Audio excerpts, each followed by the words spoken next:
ontzi dotorearen ipuina.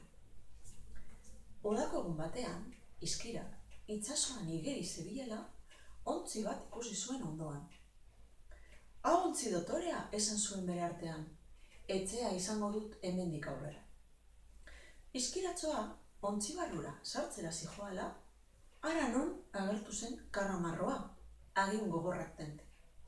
Karramarroak esan zion arro, hau ontzi dotorea, neure etxea izango da, neu naiz eta itsasbazter honetako animaliarik bikainena. Eta izkirak, ikaratuta, txispan alde egin behar izan zuen handik. Karramarroa hotzian sartu orduko, Zaburdina etorri zen, adar pozoitzua biztan. Zaburdina barreka hasi zen. Hau ontzi dotorea, neure etxea izango da, neu naiz eta itsasbazter honetako animaliarik bikainena. Eta karramarroak lotsatuta alde egin zuen betiko zuloan izkutatzea. Zaburdinan ontzian sartu zen, baina aingira arrimatu zen, hortz zorrotzak agerian. Aingirak ozen oiokatu zuen.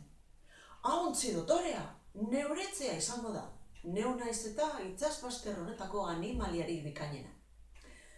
Eta Zaburdinak amurratuta ontzia utzi eta area artean etzatera alde egin zuen. Halaxe, aingira sartu zen ontzian, eta loak hartu zuen bertan. Halako batean, azelako txiplitzapla hotza uretan. Segituan, ontzia sare baten barruan, eta sarea txalupa baten barruan zeuden. Aingirak urduri sare begi batetik txirriste egin zuen uretara. Arrantzaleak, txaluparen atzeko estampan sarea planeatzerakoan, ontzia ikusi eta esan zuen, hau ontzi dotorea, alabari eramango dio jolasteko. Alabari asko gustatu zitzaion ontzi hura, ostadarra zeukalako margotuta eta kirten ederra eusteko. Musu eman zion aitari, esan ez. Hau ontzi dotorea, hondartzara eramango dut bihar, izkirak harrapatzeko.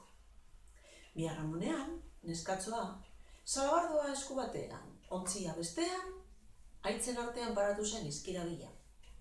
Baina egun hartan, itsaskirria zegoen. Olatu itzel batek salto egin zuen neskatzoaren gana, eta ontzia kendu zion eskuetatik. Neskatzoa, blai-blai geratu zen, susto galant hartuta. Laster, ontzia urez bete eta ondoratu egin zen. Orduan, izkira batek ikusi zuen eta badakizue gainerakoa.